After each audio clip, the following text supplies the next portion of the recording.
जी अस्सलाम वालेकुम। क्या हाल चाल है जी आपके? खैरियत से हैं? ठीक ठाक हैं? मुझे उम्मीद है कि मेरी आवाज़ आप पहुंच रही है जो ऑनलाइन है। अभी अभी तो मेरे ख्याल ऑनलाइन कोई भी नहीं पहुंचा, लेकिन चलें जैसे ही आते हैं उस पर बात हो जाएगी। आप मुझे सुन रहे हैं? कल आप आए थे भी चले गए थे, आप थे या दूसरे साथ थे? तो ये पीछे अब्दुल्ला भाई, आप फिर आप लोग रिकॉर्डिंग भी सुन लेंगे। अच्छा, परसों आए थे? हाँ परसों तो क्लास हुई थी। खैर कल वो दूसरे साहब आए मुझे, पर कल क्लास हो गई थी। मुझे उम्मीद है कि आपने रिकॉर्डिंग वगैरह सुननी होगी, सुन ली होगी, या पोर्टल पे नहीं आ रही? नहीं, आपका नाम शायद किसी और में उन्होंने एनरोल कर दिया था, अब आप चेक करें। ठीक है ना, आपको एनरोल करवा रही है अपने आप को?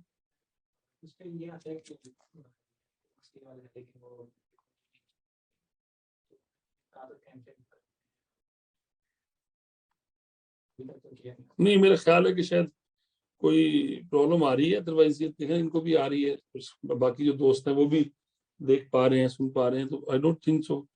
क्या वजह है, चेक कर लें। शुभरेज भाई, उम्मीद है आवाज मेरी आपको आ रही होगी बेटा। दो सेक्शंस अल्हम्दुलिल्लाह हमने पढ़ लिए। एक जो सेक्शन था अबाउट सम कि कंपनी क्या है, वाई लिमिटेड पर शेयर्स क्या है, वगैरह वगैरह वगैरह। और कल हमने टाइप्स ऑफ कंपनी पे बात की। मैं उम्मीद करता हूँ कि दोनों पॉइंट्स क्लियर हैं। टाइप्स ऑफ कंपनीज से पहले कंपनी लॉ क्या है, कंपनीज एक्ट क्या है, बॉडी कॉर्पोरेट क्या है, फॉरेन कंपनी किसे कहते हैं, ये तमाम बातें हमारी लिस्ट। बॉडी कॉर्पोरेट का मतलब है कि ऐसी एंटिटी जो कंपनीज एक्ट के, कंपनी लॉ के मुताबिक रजिस्टर हुई हो, उसे बॉडी कॉर्पोरेट कहते हैं। पहली बात। फॉरेन कहीं आउटसाइड कहीं पाकिस्तान पे एज ए कंपनी रजिस्टर्ड हुई है तो वो भी बॉडी कॉर्पोरेट है। या पाकिस्तान में किसी भी कानून स्टैचू, रेलिवेंट स्टैचू कानून के मुताबिक उसको बॉडी कॉर्पोरेट के तौर पर रजिस्टर करवाया गया है, स्टैचुटरी बॉडी के तौर पर, तो that is also called body corporate. Body corporate basically जो उसके पीछे कॉन्सेप्ट है वो ये है कि that is actually a legal person, artificial legal person. तो उसमें वो कंपनी भी हो सकती है जो पाकिस्तान में रजिस्टर हो, पाकिस्तान से बाहर हो, या कोई भी किसी कानून के मुताबिक बनी हो। जैसे मैंने आई कैप की एग्जांपल दी थी या स्टेट बैंक वगैरह की एग्जांपल दी थी, वो आपको याद है। इसी तरह इनमें दो चीजें हमने कहा था कि बॉडी कॉर्पोरेट बनी हो, एक कोऑपरेटिव सोसाइटीज जो, और दूसरा जो फेडरल गवर्नमेंट किसी भी कंपनी को कह दे कि भाई ये बॉडी कॉर्पोरेट नहीं है, तो फिर तो ये हमने एग्जांपल के साथ देख। बॉडी कॉर्पोरेट जी, अगर वो वहाँ रजिस्टर्ड है तो।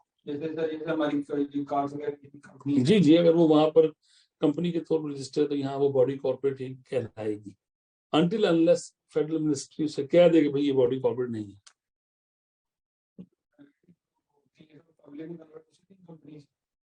जी बिल्कुल हो सकती है। प्राइवेट कंपनी की डेफिनेशन हमने देखी थी।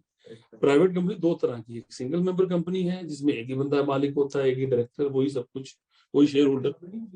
सिंगल मेंबर कंपनी में नहीं हो सकता। जी जी, जाहिर बात है। जो जो डायरेक्टर जो इधर डेफिनेशन में आया, वैसे उसका नाम होगा डायरेक्टर, बंदे के साथ लिख दो, उससे कोई फर्क नहीं पड़ता।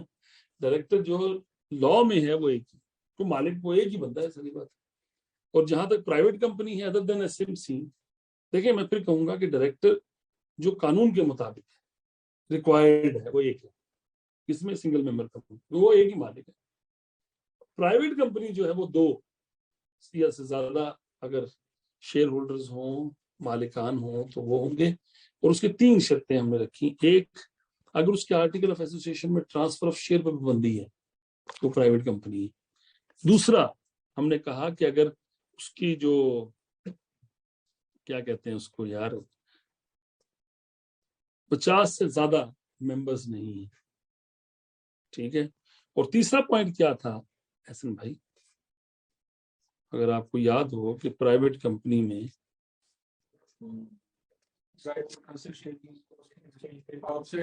हाँ जी, स्टॉक एक्सचेंज में ऑफर नहीं कर सकते, पब्लिक को ऑफर नहीं कर सकते आप। तो ये तीन बातें थी। तो पब्लिक कंपनी क्या है, वो जो प्राइवेट नहीं है। और पब्लिक कंपनी भी दो तरह की, पब्लिक एक लिस्टेड कंपनी होती है और एक अजान हो रही है, जरा एक से बात कर।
जी सर।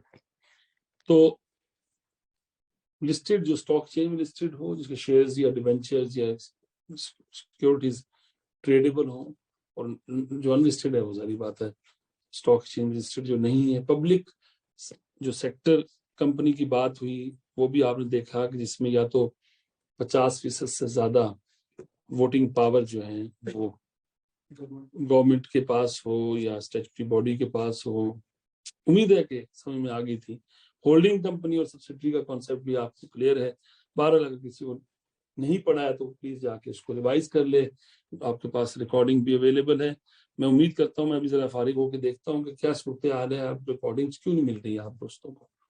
तो आपको जो हो सकता है किसी, मुझे इन्होंने ये कहा कि शायद किसी और बैच में चले गए आप, किसी और मेरे ही बैच में उसकी रिकॉर्डिंग लिंक दिया हुआ है या क्या किया हुआ है, वहाँ रिकॉर्डिंग है ही नहीं पड़ी। बाला देखते हैं इंशाल्लाह ताला इट विल बी सॉल्व, क्योंकि जब तक वो नहीं पता होगा फायदा क्या होगा आपको क्लासेस लेने का। Okay, the third section of this chapter is about authorities, officials, members, and resolutions. सही गारंटी में जो कंपनीज होती हैं उनको पास शेयर्स भी होते हैं। जी, कल हमने बात की थी कि limited by guarantee with share capital भी हो सकते हैं और विदाउट शेयर कैपिटल भी हो सकते हैं।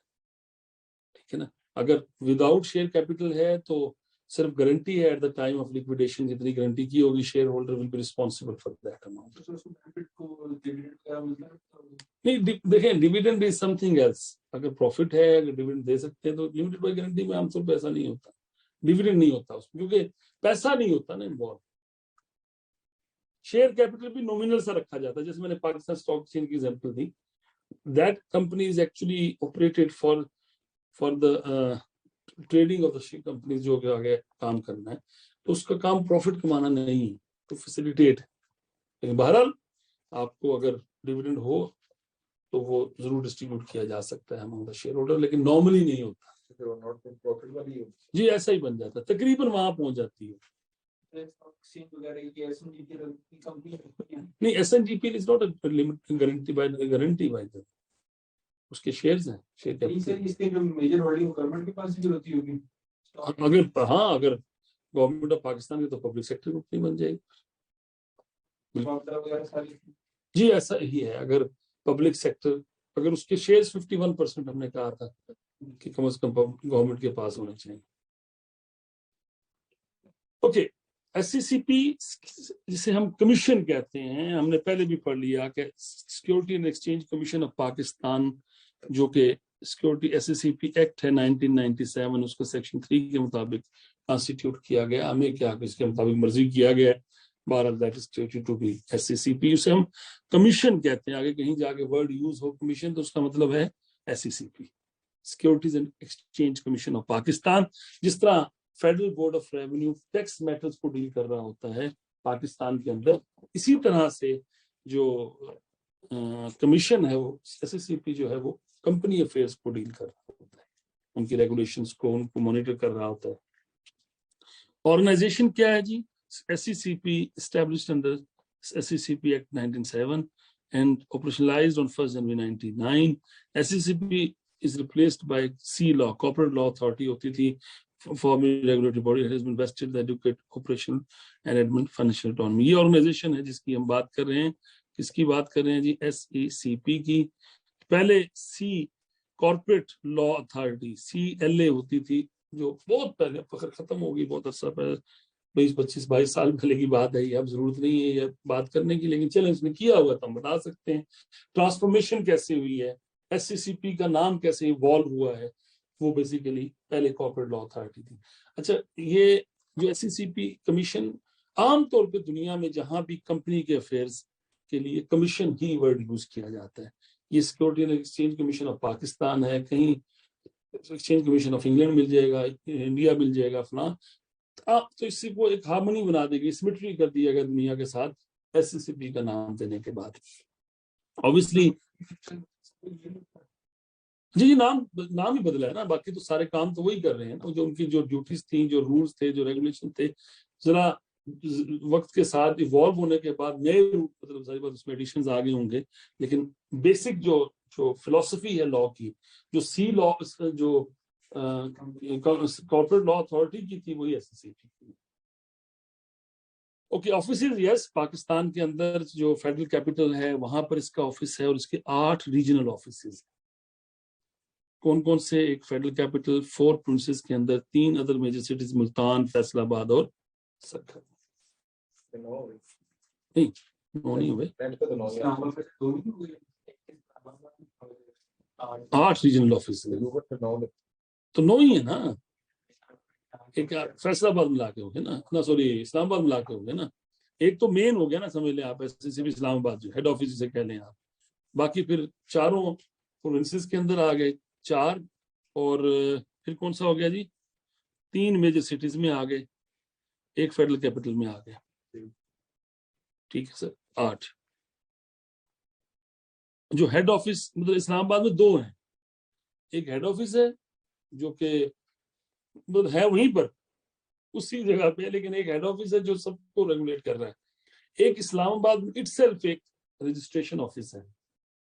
रीजनल पूछा तो आर्टिकल बताना। हाँ नहीं, रीजनल, वो उसको रीजनल ही कह देते हैं हम। मतलब देखिए मैं समझाता हूँ। पाकिस्तान में 4 सूबे हैं, सपोज 4 प्रोविंसेस के 4 सेंटर, ये हो गया रजिस्ट्रेशन, हर सूबे के उसके साथ लिंक कर दिया। लेकिन क्योंकि एक्सेसिबिलिटी को, और इसी तरह इस्लामाबाद 5वां हो गया, कैपिटल टेरिटरी की जो कंपनीज है वो कैपिटल उसके रजिस्ट्रेशन के साथ देखेंगे। इन 5 को एक हेड ऑफिस लुक आफ्टर कर रहा है, जो एससीसीपी का हेड ऑफिस है, जो इस्लामाबाद में ही। ठीक होगी बात, ये 5 हो गए। अब इससे अलावा क्या जरूरत पड़े? उन्होंने कहा नहीं यार, 3 मेजर सिटीज हैं, ठीक है। वो फैसलाबाद में बहुत ज्यादा इंडस्ट्री है, मुल्तान के एक एरिया को कवर करना है, सक्कर सिंध वाले एरिया को कवर करना है, कराची बहुत दूर पड़ जाता है।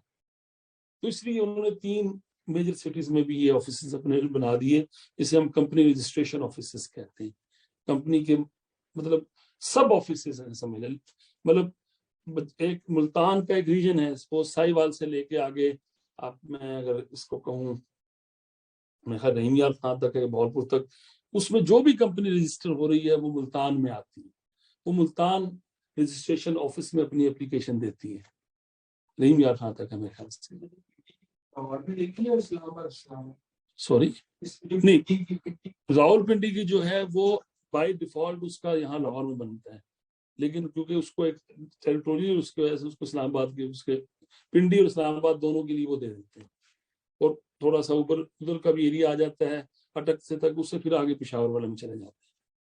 तो ये मुख्तलिफ मैकेनिज्म है, हमें इसमें खैर जाने की हमें जरूरत नहीं है। लेकिन बात ये है कि वो 3 क्या कहते हैं, बड़े सिटी और एक इस्लामाबाद में, ये बेसिक जो ऑपरेशनलाइजेशन के काम करने वाले वो ये हैं। और एक इनके ऊपर 8 ये हो गए, एक ऊपर हेड ऑफिस हो गया। तो इसलिए वो 9 कहते हैं जब आप गूगल करते हैं। Head office is not actually कि उसने जो है ना डे टू डे एक्टिविटीज को करना है, कुछ एरियाज में हेड ऑफिस इन्वॉल्व होता है। फिर बहरहाल जी, पावर्स एंड फंक्शंस की अगर हम बात करें, yes, company shell exercise, commission shell exercise such power जो उसको दी गई हैं कंपनीज एक्ट के मुताबिक। Functions and commission under the in addition to the power जो कि उसको एससीसीपी एक्ट 97 में भी दी गई हैं, has been vested a lot of powers and relevant laws. SCCP has got power to regulate the affairs of the all companies, चाहे insurance हो, चाहे बैंकिंग हो, चाहे बाकी कंपनीज हो। SCCP has the federal government is empowered to vest its power to the SCCP to the extent it thinks fits. जो federal government के पास power है कंपनीज के अफेयर से रिलेटेड, वो भी वो डेलीगेट कर देती है SCCP को। तो ऑब्वियसली कंपनी से रिलेटेड जितने भी अफेयर्स हैं वो SCCP के पास पावर है उनकी, उसको लेके चलते हैं। रजिस्ट्रार क्या है जी? ये वो एक्चुअली बंदा है जिसने डायरेक्ट डील करनी है कंपनी के साथ। नहीं, SCCP नहीं, पार्टनरशिप का रहता ऑफिस है, पाकिस्तान पंजाब लाहौर में रहता है, फला जगह रहता है, उनकी रजिस्ट्रेशन का प्रोसेस, ऑफिस, बैरियर, हर चीज रहता है। कंपनी SCCP में पार्टनरशिप रजिस्टर नहीं होती, उसके लिए कंपनी होगी तो वो चाहे सिंगल मेंबर हो, कोई फर्क नहीं पड़ता। फिर इस चैप्टर को बात शुरू होती है। अब्दुल्ला भाई समझ में आ रही है? अच्छा, अब्दुल्ला भाई हमारे लिए एक ब्लेसिंग इन डिस्गाइज रहेगा, क्योंकि आप दोस्तों ने तो पहले पढ़ा हुआ, इन सब ने तकरीबन पढ़ के फेल होके फिर बैठे हुए, तो इनके सवाल ये नहीं बनते थे, क्योंकि इनको तो ये जनरल बातें नजर आ रही है। अच्छा खालिद साहब ठीक हो गया, अच्छा खालिद साहब ठीक हो गया। कई लोग तो सिर्फ सुन रहे हैं, कई लोग नहीं सुन रहे हैं, ऐसा ही है ना। लेकिन आप जिसने पहले नहीं पढ़ा हुआ, जैसे शबरेज साहब हमारे साथ ऑनलाइन है मेरे ख्याल से, हमें सुन भी रहे हैं मेरे ख्याल से, वो साहब भी ऐसे हैं जिन्होंने हमें पहले नहीं पढ़ा हुआ, तो वो भी क्वेश्चन पूछते हैं। तो ये आप दोस्तों से, बाकियों से रिक्वेस्ट है कि ये एक अच्छी चीज है, कम से कम जागते रहने वाली बात है minimum. Registrar means registrar, additional registrar, additional joint registrar, deputy registrar, assistant registrar, और कोई officer designated by the commission performing the duties and functions under the companies act 2017। ये वो डेजिग्नेटेड ऑफिसेज हैं, जैसे जो डीएमजी ग्रुप होता है, district management group, जो सीएसएस करके लोग जाते हैं या पीएम करके जाते हैं, पीएमएस, तो वो क्या करते हैं, वो एक हायरार्की है, ये असिस्टेंट कमिश्नर है जी, फलां डिप्टी कमिश्नर है जी, कमिश्नर है जी, एक लेवल है ना सारों के। इसी तरह एफबीआर में भी एक इंस्पेक्टर होता है, फिर ऊपर सारे उसका डिप्टी कमिश्नर है, फिर कमिश्नर है, असिस्टेंट कमिश्नर है, फिर कमिश्नर, इस तरह से। इसी तरह यहाँ भी एक रजिस्ट्रार के नाम से सारी चीजें चलती है, because they are here to register the company, तो इसलिए उनको रजिस्ट्रार कहा जाता है। उनका नाम उसको रजिस्ट्रार भी हो सकता है रेलिवेंट। और इसी तरह, ठीक है राफेल भाई राफेल भाई भी सुन रहे हैं, शुक्रिया। इसी तरह से अगर हम बात करें, ज्वाइंट रजिस्ट्रार कह सकते हैं, डिप्टी रजिस्ट्रार, तो हर एक हायरार्की है, सारी बात हायरार्की के मुताबिक अल्फाबेट, जो अल्फाबेटिकली जो कंपनीज होती हैं उसके मुताबिक एलोकेट हो जाती है रजिस्ट्रार को। यानी कि साल के तौर पर कहेंगे जी ABC से जिनके नाम शुरू हो रहे हैं वो इस रजिस्ट्रार के अंडर कर दिए, CDE के फलां, EFG, इस तरह से ना नेम वाइज जी कंपनी के नाम रखेंगे, उसके मुताबिक रजिस्ट्रार को वो कंपनी एलोकेट हो जाती है। फिर वो उसके जब भी कंपनी ने डील करनी है SSCP के साथ, उस रजिस्ट्रार को वो एड्रेस करेंगे। पहले टेरिटोरियल बाउंड्रीज के साथ उस रजिस्ट्रेशन ऑफिस को दिए गए एरिया, इस एरिया में जिसका रजिस्टर्ड ऑफिस होगा, इस एरिया में जिसका रजिस्टर्ड ऑफिस होगा कंपनी का, वो उस मुल्तान, सक्खर, पिंडी, लाहौर जो भी है उसमें जाएगा, और फिर जिस अल्फाबेटिक से उसका नाम होगा उस रजिस्ट्रार के अंडर वो आ रहा होगा। वो पूरी लिस्ट लगी होती है, हम जाके देखते हैं, बच्चे देख लेते हैं, हम तो हमें तो जरूरत नहीं देखने की, तो वो खुद ही बताते हैं फलां रजिस्ट्रार है। फिर जिसको साथ कोई गपशप लगानी होती है हम बता देते हैं, जानने वाले होते हैं, कोई नहीं जानने वाले होते हैं, किसी के जानने वाले होते हैं, तो एक लिंक बना दिया जाता है, क्योंकि लोगों ने तो ये काम करना। अब तो खैर बहुत चेंज आ गई। SSCP की हम बात करें, ग्रेजुअली बहुत, अभी भी मैं आपकी क्लास से पहले एक दो जो आजकल इनकी एनुअल रिटर्न्स जा रही हैं, पढ़ेंगे हम इंशाल्लाह ताला। कंपनीज की एनुअल रिटर्न्स जाती हैं, जिस तरह इनकम टैक्स की रिटर्न होती है इस तरह इनकी भी फॉर्म A, फॉर्म 29, इस तरह से रिटर्न जमा होती है। सॉरी 29% नहीं कहते, फॉर्म 29 कहते हैं इसको। फॉर्म 29 है, फॉर्म 28 है, फॉर्म मतलब मुख्तलिफ फॉर्म्स जा रहे होते हैं। तो ये जो एनुअल कंपलसरी हैं वो अब जा रहे हैं, जैसे अब ईयर एंड हुआ है, नवंबर के महीने में जा रहे होते हैं। अब बच्चे बार बार पूछ रहे होते हैं सर इसका क्या करना है, फलां क्या करना है, इसका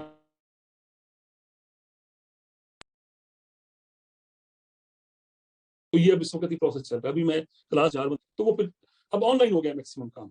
अब कंपनी मैनुअल भी रजिस्टर हो सकती है और ऑनलाइन भी रजिस्टर हो सकती है SSCP के अंदर। ऑनलाइन का मतलब क्या है कि you will apply availability of name online, fees जमा कराएंगे ऑनलाइन, इजी पैसे के जरिए करा दूं, ऑनलाइन नाम आ जाएगा, अवेलेबल हो जाएगा। सारे जो मेमोरेंडम है, आर्टिकल ऑफ एसोसिएशन है, मेमोरेंडम ऑफ एसोसिएशन, जो भी फॉर्म है वो ऑनलाइन आप स्कैन करें और जमा करा दें। the relevant registrar will accept that.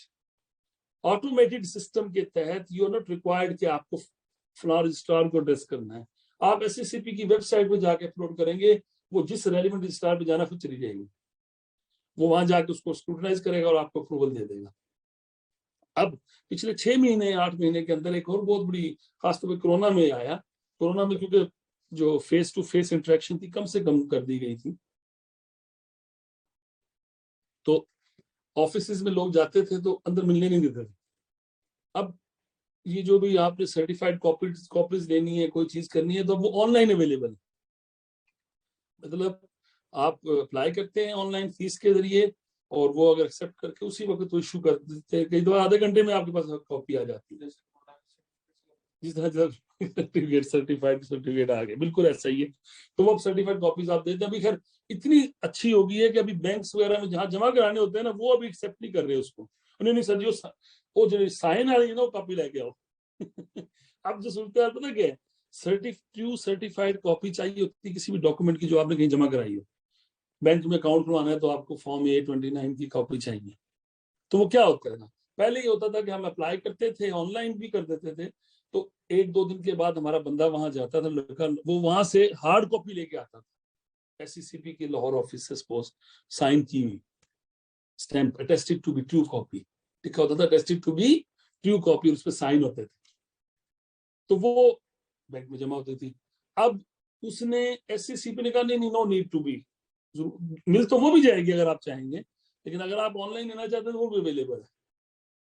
अब ऑनलाइन जो SCCP उसका बारकोड लगा हुआ है, लेकिन क्योंकि हमारी मशीनरी, हमारे लोग इतने वेल इक्विप्ड नहीं है, जैसे मैं बैंक्स में पिछले दिनों हमारे क्लाइंट है, उसने उसकी ट्रू सर्टिफाइड कॉपी ऑनलाइन लेके दे दी, बैंक वाले नहीं भजना की ये सब पता ही नहीं है, क्योंकि नया नया काम शुरू हुआ है ना। तो SCCP ने बहुत इवॉल्व किया है अपने आप को पिछले 3 से 4 साल की अगर मैं बात करूं, बहुत रिगरसली इसने अपने आप को एक इदारे के तौर पे एस्टेब्लिश किया है। पहले काम चल रहा था, अभी भी मैनुअल लोग कंपनी रजिस्टर कराते हैं, फॉर्म जमा कराते हैं, लेकिन मैनुअल तो मैनुअल है। मतलब मैनुअल का फायदा ये होता है, रिकॉर्डिंग हो रही है, चलो कोई गल नहीं, बैक डेट में भी चीज जमा हो जाती है। कोई डॉक्यूमेंट मिस हो गया है तो साइन किया कागज हम खुद चले जाएं, अगर कोई चीज जमा कराने के लिए तो जमा हो ही जाती है ना फिर। लेकिन ऑनलाइन में ऐसा नहीं होता, जाहिर बात है, आपकी डेट सब चीजें साथ साथ, उसकी फीस है ज्यादा जमा करानी है, डेट तो जिस वक्त जमा होगा वही होगा। तो बहरहाल जी, रजिस्ट्रार के पास बहुत सी पावर्स हैं जो SCCP के पास हैं, उसी के मुताबिक उसको डेलीगेट कर दी जाती हैं। Powers and duties of registrar start from the registration of the companies receiving the various documents which the companies are required to submit authorities under the Companies Act. Company के स्टार्ट होने से लेके winding up तक and during the life of the company, registrar के पास बहुत सी powers and duties उसकी हैं। He keeps a record of mortgage and charges, keeps track of the company routine documents beside his power to call up the officer of the company, including directors information. He is also empowered to inspect the books and record of the company. He may seize the books and record if he believes that seizure is necessary for the reach out the certain facts by the SCCP. अब तो SCCP में एक audit oversight board बन गया है। Audit oversight board का मकसद है कि हमारी दी हुई, और ये पिछले दिनों जहांगीर थी, इनका एक मसला आया जो इनकी शुगर मिल था, KPMG को ऑडिट किए हुए उस पर उन्होंने जो जुर्माना लगाया था। अगर आपके किसी के जो ऑनलाइन भी सुन रहे हैं तो वो भी, तो वो क्यों है, आपका जो ये SCCP इज कॉल्ड रेगुलेटर। किसी भी मुल्क में इदारे मजबूत होने का मतलब यही होता है कि रेगुलेटर्स मजबूत हों, वो बिल्कुल ईमानदारी से काम करते हैं, लोग खुद ब खुद ठीक होना शुरू हो जाते हैं। FBR है, FIA है, इवन NAB है, ये इदारे हैं। ये जो SCCP है, ये वो इदारे हैं जो अगर अपने काम को ईमानदारी से कर रहे हो तो लोग गलत काम की तरफ जाने की कोशिश नहीं करेंगे। बहरहाल ऑफिशियल इन द कंपनी, वो कहता है जी ऑफिसर और official in the company is a director, chief executive, CFO, company secretary or other authorized officer of the company. क्योंकि देखें, हर बंदा कंपनी के बिहाफ पर SCCP से डील नहीं करता। चलो मैं भी आ गया, मैं सलाम कंपनी तो है जनाब, मैंने चीज नहीं। आमतौर पे एक ऑफिसर डेजिग्नेट कर दिया जाता, अथोराइज कर दिया जाता है। वो कंपनी के डायरेक्टर भी हो सकते हैं, उसके सेक्रेटरी, कंपनी सेक्रेटरी जिसे कहते हैं वो भी हो सकता है, CFO भी हो सकता है, और कोई और बंदा भी हो सकता है। कंपनी सेक्रेटरी जी, कंपनी सेक्रेटरी, बोर्ड सेक्रेटरी भी होता है। बोर्ड ऑफ डायरेक्टर्स होते हैं जो उनको भी वो असिस्ट सेक्रेटरी के तौर पे अपने फंक्शंस कर रहा होता है। पढ़ेंगे हम सेक्रेटरी क्या करता है, लेकिन सेक्रेटरी कंपनी का होता है। बेसिकली कंपनी ने उसको एक पोस्ट है, ये लॉ के अंदर पोस्ट है, जिसको खासतौर पर लिस्टेड कंपनीज वगैरह को तो जरूर रखना पड़ता है। नहीं, जनरल सेक्रेटरी होता है, नहीं होता, फलां कंपनी फलां पार्टी का जनरल सेक्रेटरी का मतलब कुछ नहीं होता। बेसिकली इसके पीछे लॉजिक वही है। जनरल सेक्रेटरी जो होता है ना, वो साइनिंग अथॉरिटी कह लें, या वो ओवरऑल चीजों को देख रहा होता है on behalf of the board. लेकिन यहाँ पर सेक्रेटरी का मतलब है कि कंपनी के जो लीगल अफेयर्स हैं उसको देखना है। ओके, बोर्ड क्या है जी? In relation to the company means board of directors of the company. Officer कौन है वो भी समझ में आ गई, बोर्ड है वो भी समझ में आ गई. Meetings of the directors are called board meetings in which they make the decision on behalf of the companies. We'll discuss in detail, by the way, don't you worry. Members of the company. You know who are the members of the company? Members of the company initially जो subscribers होते हैं, company जो शुरू में शुरू करते हैं, पहले जो शेयर होल्डर्स होते हैं उन्हें मेंबर्स कहा जाता है पहले. बाद में जो लोग मेंबर रजिस्टर में इनका नाम आ जाएगा.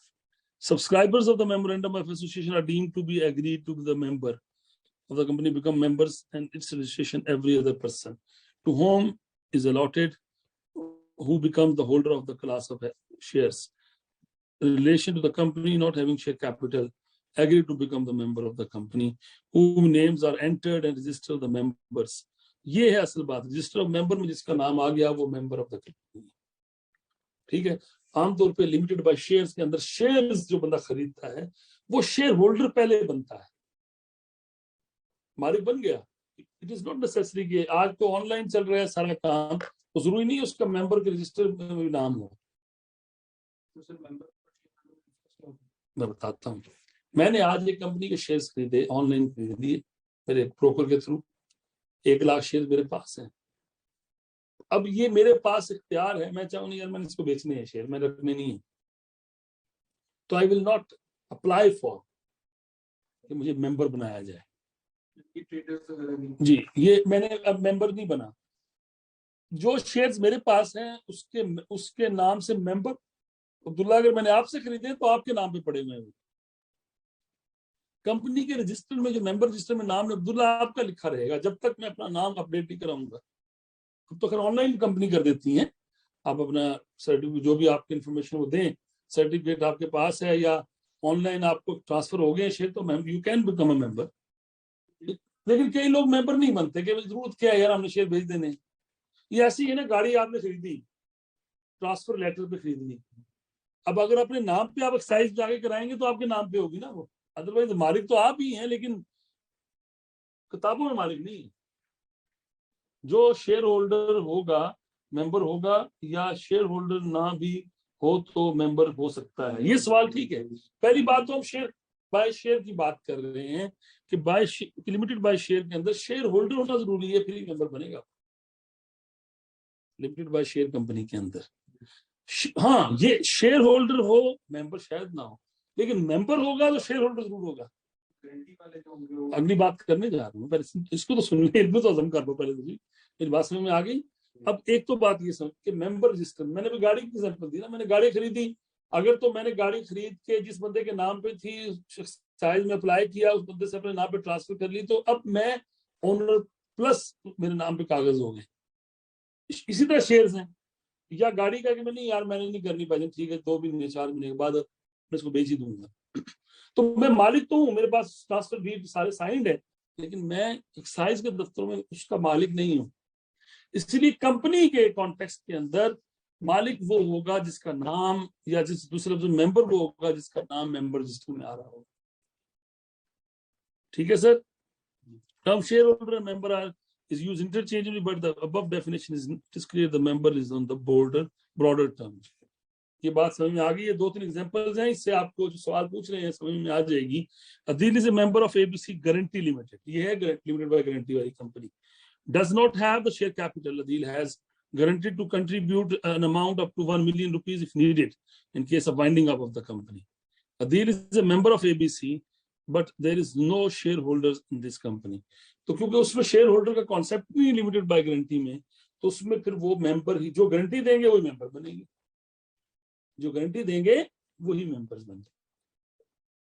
लिमिटेड बाय गारंटी बंदा गारंटी दे देता है कि मैं इतना पैसे दूंगा वाइंडिंग अप, लेकिन वाइंडिंग अप से पहले ही सर को छोड़ सकता है. ट्रांसफर हो सकते हैं, मेंबरशिप आप किसी और को ट्रांसफर करना है स्टॉक एक्सचेंज की, तो उसका पूरा प्रोसेस करना पड़ेगा. उसके इतना आसान नहीं होता. इस तरह से असल भाई जो आसानी के साथ आप शेयर्स ट्रांसफर कर सकते हैं, उतनी आसानी के साथ आप गारंटी ट्रांसफर करना जरा मुश्किल होता है. 12 कर सकते हैं तो बस, फिर मेंबर वो नाम भी उसका आ जाएगा जो नया गारंटी दे रहा होगा बंदा. लेकिन सर एक बंदे ने गारंटी की है, जब कंपनी को पैसों की जरूरत है, तो वो बैंकरप्ट हुआ वो बंदा, तो क्या होगा?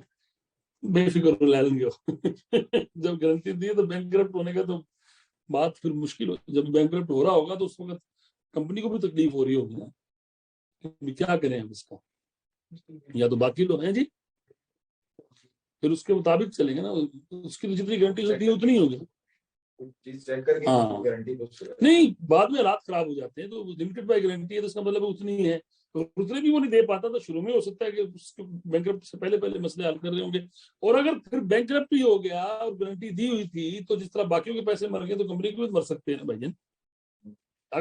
बैंकरप्सी में तो किसी का भी कोई हाथ नहीं, लॉजिकल चीजें लेके चल रहा हूँ मैं। और मुझे खुशी हो रही है कि हम आखिरकार तीसरे दिन चौथे दिन आके एक दूसरे से डिस्कस कर रहे हैं। लेकिन ये जो भाई अभी ऑनलाइन बैठे हैं, इनमें सिर्फ एक शबरेज साहब हैं जो हमसे सवाल पूछ रहे हैं। वो एक भाई ने मुझे, राफिज साहब ने कहा कि हम भी हैं, लेकिन बस उसके बाद चिरागों में रोशनी ना रही। उमर साहब भी हैं, उमर हफीज कौन है? ये भी स्टूडेंट है हमारे में ना। अच्छा जी, Maria along with other members of her family subscribed for memorandum of registration of company of XYZ Private Limited. Company has registered, has been registered, but share certificates have not been printed and allotted yet. Is a member. Technically अभी उसके नाम पे shares नजर नहीं आ रहे, but क्योंकि वो original memorandum में उसका नाम लिखा हुआ है, शेयर सर्टिफिकेट उसको भी नहीं मिला, उसके नाम का नहीं मिला, टेंशन ना लें, मिल जाएगा। So even then, she is treated to be member of the company.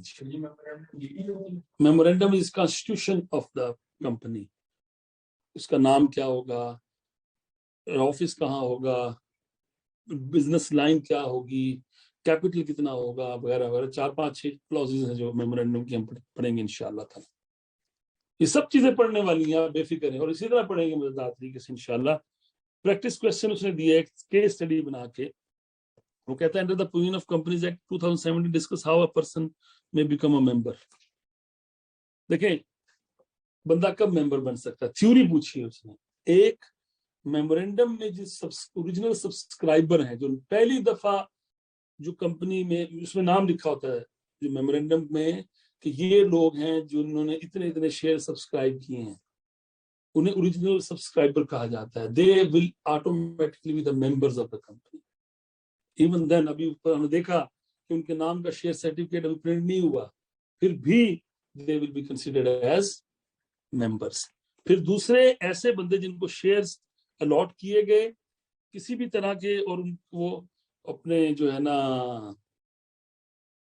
उनका नाम एंटर हो गया मेंबर रजिस्टर में, और गारंटी जिन्होंने गारंटी दी और उनका नाम रजिस्टर हो गया मेंबर रजिस्टर में, तो इसको हम कहते हैं कि ये क्राइटेरिया है to become member in the company. मुझे उम्मीद है क्लियर है ये बात। This is all about, we are talking about some terminologies like commission, like officer, organisation, registrar, officer कौन है, बोर्ड क्या है, और ऑब्वियसली मेंबर कौन होते हैं। मैं उम्मीद करता हूं कि यहाँ तक आप तमाम दोस्तों को क्लियर है चीज। इसके बाद रेजोल्यूशंस की बात करते हैं जी। देखें, ये जो कंपनी है ना, ये एक जिस असूल पे चलती है ना, वो जमहूरियत है। जमहूरियत का कॉन्सेप्ट ये है कि वहां नंबर्स काउंट होते हैं। कोई भी फैसला लेना है, कोई भी केस करना है, कोई भी डिसीजन मेकिंग होनी है, चाहे वो बोर्ड ऑफ डायरेक्टर्स की मीटिंग हो, चाहे वो एनुअल जनरल मीटिंग हो, चाहे वो एक्स्ट्रा ऑर्डिनरी जनरल मीटिंग हो, इससे कुछ फर्क नहीं पड़ता। It is about the majority. जो मेजोरिटी कहती है वो फैसला हो जाता है। ठीक होगी बात। तो वो यही कहना चाह रहे, decision of the company are made in the meetings through resolutions. Meeting of the company is called general meeting. Normally जो जो जो शेयर होल्डर्स की मीटिंग होती है वो जनरल मीटिंग कहलाती है। मैंने पहले लेक्चर में आपको बताया था कि मालिक और मैनेजमेंट मुख्तलिफ लोग हैं कंपनी के अंदर। मालिक, ओनर्स और shareholders are not required to participate in the day to day affairs of the business. Company के चीजों में जाकर अस्सलाम वालेकुम, मैं पहना है, देखो मेरे को 10 शेयर है, 10 तुसी कर रहे हो, मैं मालिक हाँ, तुसी की 10 नहीं सकते कंपनी का की नहीं, ऐसे नहीं होता काम। घर बैठो जाके शेयर होल्डर, आपको टाइम दिया जाएगा, साल के बाद एनुअल जनरल मीटिंग होगी, अपनी बात करें आप, हम आपको अकाउंट्स पेश करेंगे, हमने क्या किया है, कौन जो डायरेक्टर्स हैं, जो on behalf of the stakeholders पूरी साल कंपनी चला के देंगे। मेरी बात समझ में आ रही है? तो बोर्ड की मीटिंग्स भी होंगी, और अगर मेंबर्स की मीटिंग है, शेयर होल्डर्स की मीटिंग होनी है, तो that will be held in, that is called general meeting. अगर एनुअल जनरल मीटिंग सालाना हो रही है तो सही, जो कंपनी का सीईओ है वो बोर्ड डायरेक्टर्स भी होता है? नहीं, जरूरी नहीं है। CEO may be may only be the employee of the company. CEO may only the, हाँ जी, मेजोरिटी का मतलब क्या है? बिल्कुल शिवराज साहब ने बात पूछी। सबसे 1/4 तो कभी मेजोरिटी नहीं होती। 25% is not called majority. Majority is 50% से ज्यादा हो। पहली बात, कोई भी फैसला लेना है, अगर 100 बंदे हैं वहां पर 10 हैं, तो 50% से ज्यादा लोग उसकी हिमायत करें, इसे कहते हैं सिंपल मेजोरिटी। कुछ कंपनी के फैसले, अफेयर्स, सिंपल मेजोरिटी से फैसले ले लिए जाते हैं, रेजोल्यूशन ले ली जाती है और उसके मुताबिक चेंज कर दिया जाता है। और कुछ होती है जिसमें 2/3 मेजोरिटी चाहिए। 2/3 लोग, जितना पाकिस्तान के आइन में भी है ना, आइन में तब्दीली अगर आपने लानी है तो दोनों हाउसेज के 2/3 मेजोरिटी उसकी हिमायत करेगी तो वो होगी। कुछ है सिंपल मेजोरिटी, जैसा बजट पास होते हैं उसमें सिर्फ मतलब जो अगर 100 बंदा बैठा है तो 51 बंदे भी अगर वोट दे देंगे, 49 नहीं भी दे रहे तो फिर भी वो वोट पास हो जाता है। सर यहाँ की जो है मेजोरिटी 50% है, या जिसको ज्यादा वोट मिलेंगे वो मेजोरिटी है? सॉरी सर जैसे मेजोरिटी है, 50% मेजोरिटी होनी जरूरी है, या जिसको वोट नहीं, देखिए कंट्रोल कल हमने पढ़ा था कि कंट्रोल जब भी आता है जब आप 50%, 1/2 से ज्यादा वोट, आप वोटिंग पावर आपके पास हो तो, अदरवाइज कैंडिडेट ज्यादा तो वो डिवाइड भी हो सकता है। मैं समझा नहीं बात। जैसे सर 4 से 5 कैंडिडेट हैं, अगर किसी को 25%, किसी को 22% वगैरह मिलते हैं तो उसे 25% नहीं, अच्छा, हाँ, मैं जब डायरेक्टर्स इलेक्शन होते हैं या बाकी, उसके मुताबिक फिर देखना पड़ता है। हमने फिर उसको ना, जिस तरह सेनेट के इलेक्शन होते हैं ना, उसमें फिर ये नहीं देखा होता कि जिसके 51 वोट है फिर वो हर प्रोपोर्शनेटली होता है। हाँ, बड़े ज्यादा वालों को इकट्ठा ले लिया जाता है। हर एक के इतने वोट होते हैं। जितना हम हाई कैप में वोट कास्ट करते हैं, हाई कैप की जो इलेक्शन होते हैं, तो हम ये नहीं होता कि जिस बंदे को 50% वोट मिले वो मेंबर बन जाता है, ऐसा नहीं होता। सब हम अगर सपोज हमारे यहाँ नॉर्दर्न एरिया, नॉर्दर्न रीजन से 5 लोगों ने इलेक्ट होना है, तो मेरे 5 वोट हैं। जब मैं वोट देने जाऊंगा तो 5 लोगों को वोट दे सकता हूँ, ठीक है ना? हो सकता 12 बंदे खड़े हो, 5 को वोट दूंगा, आप भी देंगे, हर बंदा, कोई 5, मेरे 5 कोई और होंगे, आपके कोई और होंगे, आपके कोई और होंगे। जब वोट काउंट होंगे तो जो पहले 5 हैं जिनके सबसे ज्यादा हैं वो बंदे इलेक्ट हो जाएंगे, लाइक इन डायरेक्टर है। 12 आगे चलते हैं जी। Voting rights means the right of the member of the company to vote on any matter in the meeting of the company, either present in person or through video link or proxy. अब तो खैर हर तरह से, अब तो video link के जरिए भी आप एनुअल जनरल मीटिंग में अपना वोट कास्ट कर सकते हैं।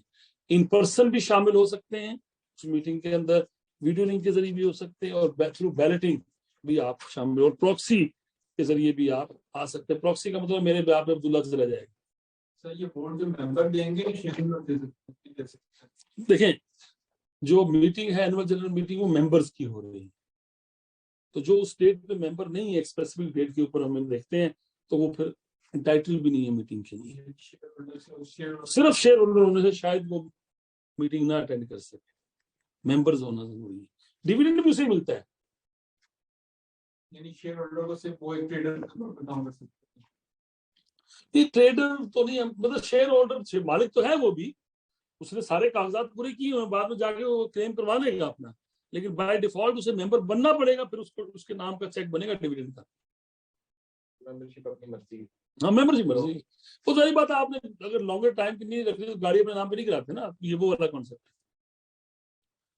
तो भाईजान, provided that attending the meeting through video link shall be subject to any facility, ये क्या कह रहे हैं जी, अटेंड कर सकता है, स्पेसिफिक परसेंटेज होगी शेयर होल्डिंग की। हाँ जी, हर बंदा बिल्कुल ले सकता है, सारी बात है, जिसकी जितने वोट उसकी उतनी weightage. It is not the count which we had counting heads, 100 बंदे हैं, सबके वोट बराबर हैं, बराबर वोट नहीं होता। वोट की जो परसेंटेज है वो उसकी परसेंटेज ऑफ होल्डिंग के साथ है। शिवरेश भाई, provided that attending the meeting through video link shall be subject to such facility arranged by the company in a manner such specified save as otherwise by the act. सारी बात है, अगर video link दिया ही नहीं है company ने या zoom पे दिया है तो आप बैठे हो जाके वेबिनार पे, तो फिर तो नहीं मिलेगा आपको। तो you have to act upon accordingly in accordance with the जो facilities provided by the company, then you will be able to cast your vote in that meeting। मैं उम्मीद करता हूं कि ये बात समझ में आ रही है, इसमें कोई मसला नहीं है। रेजोल्यूशंस दो तरह की होती हैं, रेजोल्यूशंस दो तरह की होती हैं, एक ऑर्डिनरी रेजोल्यूशन होती है और एक स्पेशल रेजोल्यूशन होती है। जो कंपनी अपनी मीटिंग्स में रिजॉल्व करती है वो दो तरह की है, एक ऑर्डिनरी, एक special. Ordinary resolution means resolution passed by the simple majority of the members entitled to vote as at present in person or proxy or exercise through ballot as provided in the article of association as specified in general meeting। General meeting में simple majority से जो resolution pass होती है, चाहे वो in person हो, चाहे proxy हो, चाहे बैलेटिंग हो, जो पास सिंपल मेजोरिटी से हो जाएगी, that is called ordinary resolution. ठीक हो गया। और अगर स्पेशल रेजोल्यूशन की बात है, resolution which has been passed by a majority of not less than 3/4 of such members of the company, 75% कहते हैं इसको, entitled to vote as present in person or ballot के जरिए in general meeting which not less than 21 days notice specifying the intention, the purpose of the resolution, the special resolution has been given। However, provided that if all the members entitled to attend the vote meeting so agree, the resolution may be proposed and passed as special meeting not within with which less than 21 days has been given। Special resolution requires more than just simple majority or long notice of 25 to take effect। It implies the type of resolution required, फला चीज है। समझ में आ गई है कि नहीं? ऑर्डिनरी रेजोल्यूशन एंड एजीएम में होगी, सिंपल मेजोरिटी खड़ी हो गई, उसके लिए वोट दे दिया, वो पास, ठीक है जी, ये बात सेटल्ड होगी, रिजॉल्व हो गई। लेकिन सिंपल मेजोरिटी के लिए 75% लोगों का वोट होना जरूरी है कंपनी का। अब वो ना सिर्फ ये, बल्कि उस मीटिंग की जो नोटिस है, उस रेजोल्यूशन के पास होने के 21 दिन पहले तो नोटिस भी मेंबर के पास जाना चाहिए, और उस नोटिस में लिखा होना चाहिए कि हमने 21 दिन के बाद जो मीटिंग होनी है या फला डेट पे जो मीटिंग होने जा रही है उसमें हम ये रिजॉल्व करने जा रहे हैं, ये फैसला करने जा रहे हैं, इसके लिए आपने वोट कास्ट करना है। फिर वो वोट कास्ट करें और 75% बने, चाहे इन पर्सन, चाहे बैलेटिंग के जरिए, चाहे पोस्ट के जरिए, वो कंसिडर किए जाएंगे कि वो स्पेशल रेजोल्यूशन। नहीं, ऐसा नहीं है, मौजूद होने की बात नहीं है। वो एक फिर कोरम भी होता है ना मीटिंग का, अगर कोरम ही पूरा नहीं है तो फिर तो रेजोल्यूशन ही नहीं पास हो सकती। वो इन प्रेजेंट का मतलब है खुद पर्सनली वो है, या वो बैलेटिंग के जरिए है, या वो जो भी उसका तरीका, शेयर होल्डर सारे मेंबर्स के सामने पूरा करना पड़ेगा सर, प्रेजेंट का नहीं। इसी तरह हाँ, स्पेशल रेजोल्यूशन एक 21 दिन के कम से नोटिस में भी पास हो सकती है। कब? जब सारे लोग उस पर एग्री हो जाएं, 100% शेयर होल्डर मोहर लगा दें, चाहे 21 दिन नहीं भी हुए नोटिस के तो कोई बात नहीं, हमें फिर एतराज नहीं है। बात समझ में आ रही है, मुझे उम्मीद है। ये इससे छोटा सा प्रैक्टिस क्वेश्चन दिया। स्पेशल रेजोल्यूशन क्या है ये भी आपके सामने है। Special resolution is a resolution which is passed by the majority of not less than 3/4 of the members entitled to vote as present in person or by proxy or vote through special ballot at general meeting of which not less than 21 days notice has been given, intention to propose। ठीक हो गया जी। House में कहते हैं all members are entitled to attend and vote in the meeting so agree, तो फिर हम 21 दिन से कम के नोटिस को भी मान लेंगे। मुझे उम्मीद है समझ में आ गई है। ये जो रेजोल्यूशन है इसकी पूरे कंपनी लॉ में इसकी बात चलेगी। प्रॉक्सी बात करेंगे शबरेज, कौन प्रॉक्सी हो सकता है, कौन प्रॉक्सी नहीं हो सकता, ये हमारे सिलेबस में भी है। मैंने तो वैसे बता दिया कि प्रॉक्सी का मतलब होता है आप क्लास पढ़ रहे हैं तो आपकी जगह कोई अटेंडेंस बोल दे यस सर। अब वो यस सर की इजाजत है या नहीं है इसकी तो बात हम वहां जाके पढ़ेंगे ना, अभी कैसे पढ़ने कि वो आपका दोस्त होना चाहिए, दोस्त है या क्या सूरत हाल है। लेकिन बहरहाल proxies are available in company law, लेकिन उसके एक पैटर्न है जिसको फॉलो कर, क्योंकि उसका एक फॉर्म साइन करके देते हैं कि मेरे बिहाफ पे फला बंदा जाके मीटिंग अटेंड करेगा। और प्रॉक्सी के कुछ ड्यूटीज हैं, कुछ उसकी लिमिटेशंस भी हैं। याद है कुछ? क्या है आपको से चले? मैंने पूछ लिया, मैंने सॉरी बहुत अभी की बात पूछ ली है भारत। उसमें भी ये वो इसके यानी किसी और को यानी एक प्रॉक्सी यानी एक जगह से ही ले सकता है, किसी और का बिहाफ पे भी नहीं जा सकता दूसरे बंदे के भी, एक जगह से यानी लियो और फिर दूसरे बंदे के साथ भी प्रॉक्सी। 2 बंदों की अटेंडेंस नहीं लगा सकता, ये कहना। अच्छा, और सारी पावर्स उसको मिलती हैं जो proxy will be considered as a member in present और नॉट। वो वोट दे सकते हैं और मीटिंग अटेंड कर सकते हैं, लेकिन कुछ लिमिट भी होती है उसके, उस लिमिट में रह। क्या लिमिट है अभी याद नहीं है याद आपको?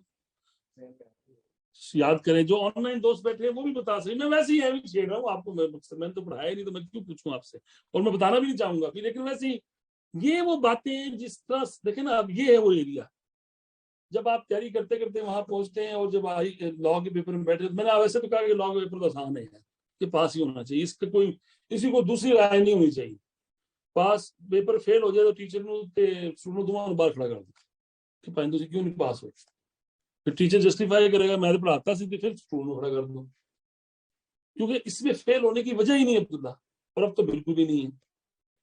प्रैक्टिकल चीजें देखें, मैंने आपके साथ 4 प्रैक्टिकल एग्जांपल सिनेरियो लाके देखे, भाई ये होता है फलां, आपका लिंक बन रहा है, आपके ज़हन में चीजें रह रही हैं, और एक दो जाके पढ़ लेंगे तो क्या बात है। और मैं सबसे आसान तरीका बता रहा हूँ, इस किताब को जो आपके पास आई कैप, इसको रीराइट कर लें यार, अपने नोट्स बना लें। ये सब रेलिवेंट चीजें जो पढ़ रहे हैं, रेलिवेंट कोई चीज नहीं, बहुत ही स्मार्ट किताब बनाई है।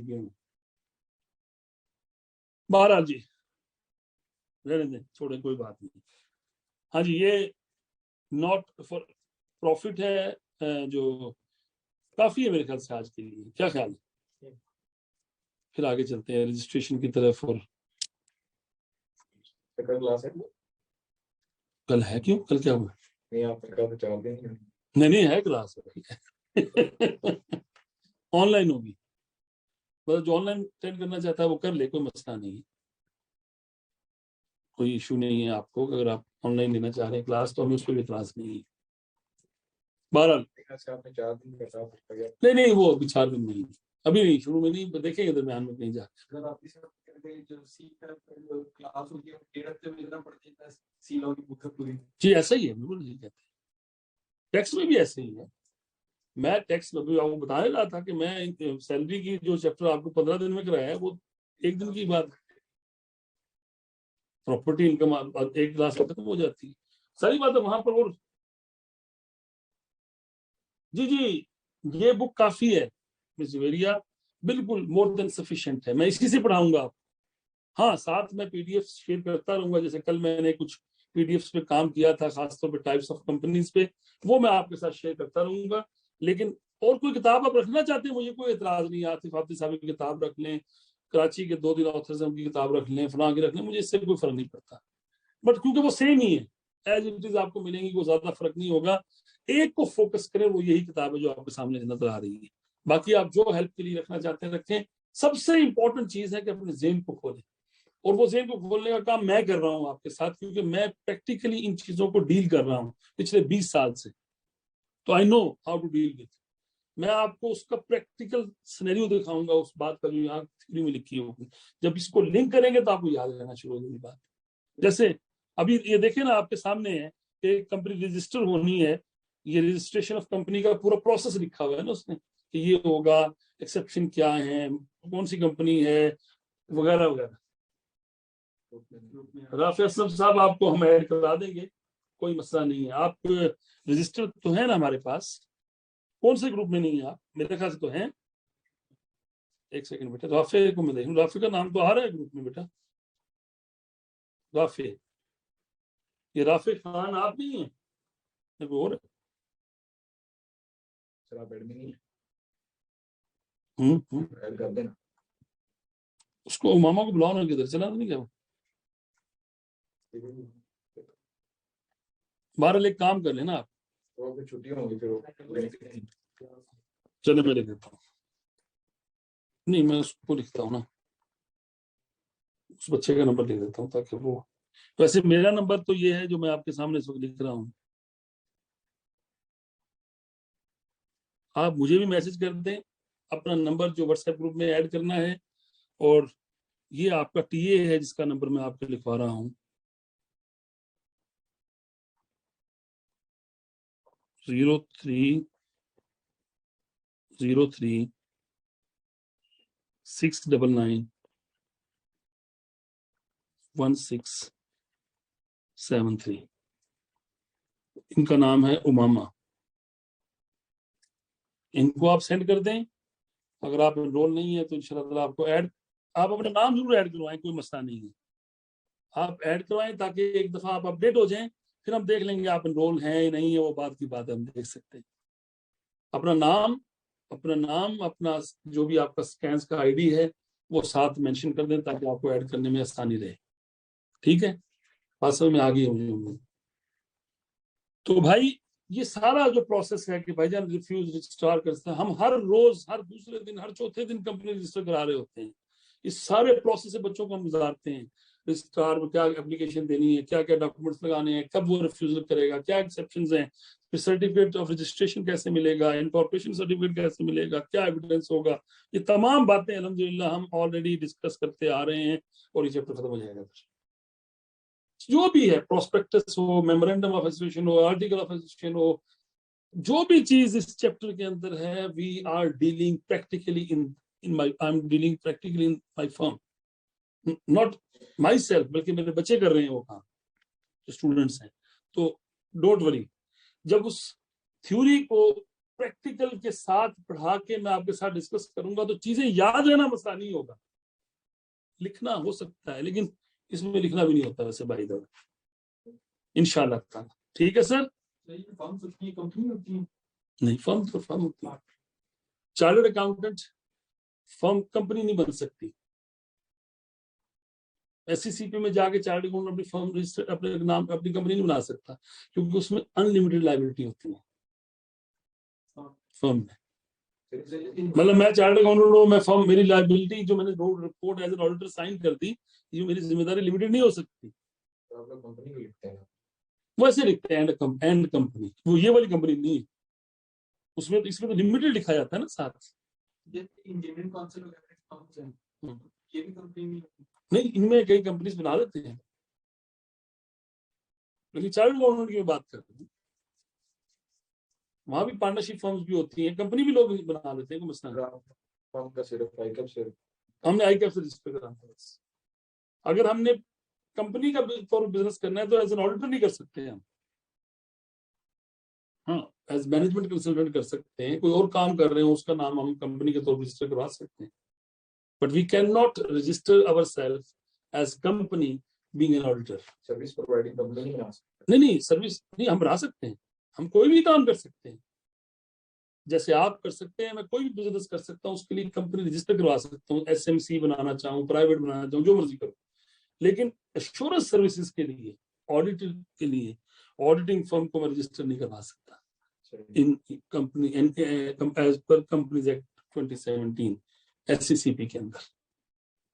ठीक है ना सर, उसके पीछे लॉजिक है, मैंने आपको बताई, आगे भी हम कहीं ना कहीं पढ़ेंगे इंशाल्लाह। इस तरह की हो, इसमें आप ऑडिटर भी रख लेंगे, उनके लिए स्पेशल सारे सर्विस प्रोवाइड कर रहे हैं सबको। हाँ, ऑडिट नहीं, मैं बार बार कह रहा हूँ, ऑडिट के लिए मैं टैक्सेज, मैं कंपनी, मैंने एबीसी प्राइवेट लिमिटेड, उसमें मैं टैक्सेशन की सर्विसेज दे रहा हूँ, बिल्कुल दे सकता हूँ, मैनेजमेंट की, ईआरपी की, आईटी की, सारी सर्विस दे सकता हूँ, बंदे रख सकता हूँ, सब कुछ कर सकता हूँ, चार्टर्ड अकाउंटेंट रख सकता हूँ उसमें, लेकिन मैं वो कंपनी ऑडिटर रिपोर्ट साइन नहीं कर सकती, या उस कंपनी के अंदर जो लोग हैं वो नहीं कर सकते, क्योंकि वो फर्म, उसका एक पूरा क्राइटेरिया ये रहता है।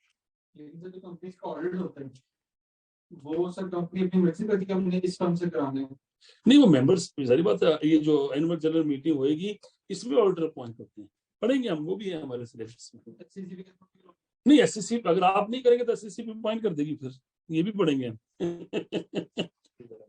अभी तो बहुत कुछ है, तो पहला चैप्टर खत्म होने वाला है, 12 चैप्टर्स हैं, 11 चैप्टर पढ़ने हैं इसके बाद, लेकिन आप यकीन करें मजा आएगा, इसमें कोई मुश्किल नहीं है। और सबसे अहम बात ये है, अभी भी देखें भाई ने कहा थोड़ा थोड़ा याद आ रहा है मुझे, भूल गया, क्यों? क्योंकि उसके साथ प्रैक्टिकल चीज इन्वॉल्व नहीं थी। अगर आपको प्रैक्टिकल इन्वॉल्व हो जाती तो आपको हमेशा याद रहती है, अच्छा यार क्या करना है। हमें क्यों याद रहती है चीज, ये लॉ है ना, भूल जाते हैं क्योंकि हम रोज काम कर रहे हैं वो प्रैक्टिकली। तो ये पता ये फॉर्म लगाने, ये एफिडेविट लगाने, ये चीज लगनी है, इससे ये फॉर्म आना है, ये फॉर्म 29 है, ये फॉर्म फॉर्म ये जाना है, तो सारी चीजें, रेजोल्यूशन क्या है, स्पेशल रेजोल्यूशन कब चाहिएगी, कितने दिन पहले नोटिस देना है, वगैरह वगैरह। मेंबर्स डायरेक्टर इलेक्ट कैसे होते हैं भाई, हर कंपनी के डायरेक्टर्स इलेक्ट होने हैं भाई, एक प्रोसेस है उसका, हमें पता है ना। हम तो हर साल जब 3 साल के बाद होते हैं, हम देख रहे होते हैं कैसे कराना है, तो फिर इसलिए आसानी हो जाती है। वही टूर मैंने करवाना है आपको, मेरे सी लॉ के स्टूडेंट को मैंने वो टूर करवाना है। वो कहेगा भाई मसला ही कोई यार, एक सिटिंग में आप पूरा सी लाना पड़े तो मैंने क्या देना यार। दोस्तों कोई टॉपिक पढ़ो तुम बैठो तो उसके साथ मशवरा, हाँ यार डायरेक्टर मैं भाई ये है ये है ये, जो मैं क्यों कह रहा हूँ कि ये देखिए उसने स्टिकी नोट्स दिए हुए हैं, ये बड़े मजेदार चीज है। Sticky notes will give you the guarantee कि आपको ये चैप्टर पूरा आ गया है। इस बुक की ये खूबी है, सारे मेन पॉइंट्स।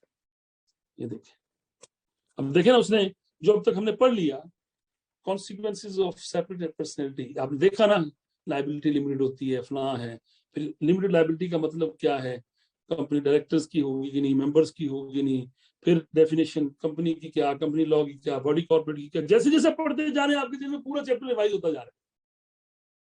फिर company according to liability by share, limited by guarantee, unlimited liability, ये नजर आ रहा है आपको, मैंने तो कुछ नहीं लिखा, बाहर शायद ऑनलाइन दोस्तों को शायद थोड़ा सा मध्यम नजर आ रहा होगा ऑब्वियसली, क्योंकि कलर इसका ऐसा है। सर ये चीजें तो हो जाती हैं यार, सर सारी हो जाएंगी, ये आप एहसन भाई इस बात पे आप यार यकीन भी तो रखें। जिस ड्राइवर के आप फैसलाबाद इस्लामाबाद जा रहे हो, उन्हें वो गड्डी चला लेगा, टेंशन लेने की लोड़ नहीं है, बिल्कुल नहीं परेशान होना आपने। आप आखिरी लेक्चर में जिसमें आप कहेंगे ना कि यार बहुत मुश्किल था ये तो समझ नहीं आती, उसमें भी आप ये सर ऐसे कुछ भी नहीं कहते। मैंने आपको डिसीजन ट्री देना है, पूरा एक चार्ट बना देना है, इसमें इतने दिन, इतने फ्लैट टाइमलाइंस और डिलीवरेबल सारी लो मौजा करो, वो एक पिक्चर तैयार करें, चैप्टर तैयार, कम से कम वो एरिया टॉपिक तैयार, इंशाल्लाह। आप बेफिक्र रहे, मुझे पता है क्या गाना है। ठीक है अब्दुल्ला भाई, लेकिन आपने ये कंफर्म करना है कि पहले अटेम्प्ट में पास होना है, बस मजा, फिर इसमें फेल होने वाला काम ना करना है यार, मुझे बड़ा दुख होता है। टेक्स्ट में भी बहुत दुख होता है बच्चे का फेल होने का, सी लॉ में तो बहुत ज्यादा दुख होता है। तो ये है ही कुछ नहीं, फिल्मा ने गप्पा लाओ, चैप्टर खत्म होने वाला है, ये चैप्टर अगले 1-1.5 लेक्चर में खत्म हो जाएगा। एक चैप्टर 12 में से एक खत्म, 12 लेक्चर तो 8.5% वेटेज बनती है एक चैप्टर की, एक तो खत्म हो गया। वो ठीक है, पहला आसान था आपको लगा क्योंकि आपने पहले पढ़ा हुआ है, इस बच्चे ने पहले पढ़ के दिया है, बात उसने कुछ ना कुछ तो पढ़ा था। अब्दुल्ला के लिए नया है ये, शुभेश भाई बैठे हैं शायद इन्होंने नहीं पहले पढ़ा, इनके लिए नया है, इनके लिए तो ये भी बहुत कुछ है जो पढ़ा रहा हूँ, इसलिए इनके क्वेश्चन ज्यादा बन रहे हैं। थैंक यू वेरी मच जी, बहुत शुक्रिया। अल्लाह ताला हम सब का हमें मुनासिब, अपना ख्याल रखिएगा। इंशाल्लाह ताला कल मुलाकात होगी एट 3:15, 3:15 पे। कोशिश करेंगे कल हम इस चैप्टर को क्लोज कर सके। अगर हमने कर लिया तो हम फिर हो सकता है सैटरडे को क्लास ना रखें, अगर नहीं किया तो फिर सैटरडे को भी रखेंगे और देख लेंगे। Thank you very much. अस्सलाम वालेकुम। पाकिस्तान जिंदाबाद।